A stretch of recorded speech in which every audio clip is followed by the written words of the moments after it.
Are you trying to market your hotel property, be it a 100-room property or maybe a 400-room property? Does this question come to your mind that when someone searches for pet-friendly hotels in Cape Cod, why isn't your hotel, which is located at Cape Cod, not coming up in the Google search results? If your website isn't showing on Google search for such keywords like pet-friendly hotels in Cape Cod, what are the probable solutions which are there so that you can have your website come up on these search queries?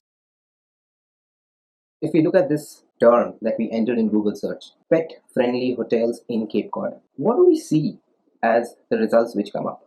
It is a TripAdvisor link showing best pet friendly hotels in Cape Cod, Massachusetts. There's a booking.com link showing again pet friendly hotels in Cape Cod. The question which will come to your mind is all of these sites which are coming up on search, they are not individual hotel property websites. They are an aggregator website giving a lot of links about different properties or different hotels which are pet friendly in nature. But my initial search term was pet friendly hotel in Cape Cod. So if you think of it, intuitionally you would think that Google should return individual websites, but it is not doing it. Why is that?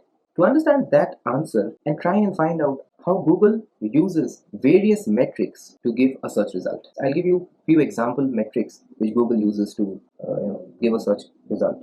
Something like a domain authority. How much authority does the domain have in terms of giving valuable information? A second point can be something like domain ranking. We can also look at backlinks. There are a huge number of metrics which Google considers and then comes up with a search answer.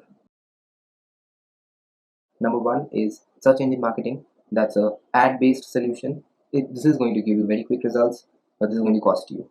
Number two is local pack. So you can actually show up on the local pack if you have optimized your local listings, namely Google My Business profile and Google My Business page. This will require a little effort from your end, but there's a chance that you will be coming up in those searches. Number three, which is a much more long game, there's a lot of effort needed and it's a little time consuming, but the results will be much long lasting in nature, is a proper content marketing strategy with efforts. These are the three solutions which you can apply. You can choose any one of them or you can have a mix of three of them. But if you do end up doing these three solutions, there's a higher chance that your property website would be coming up on the search when someone is doing a non-branded search, also when someone is doing a branded search.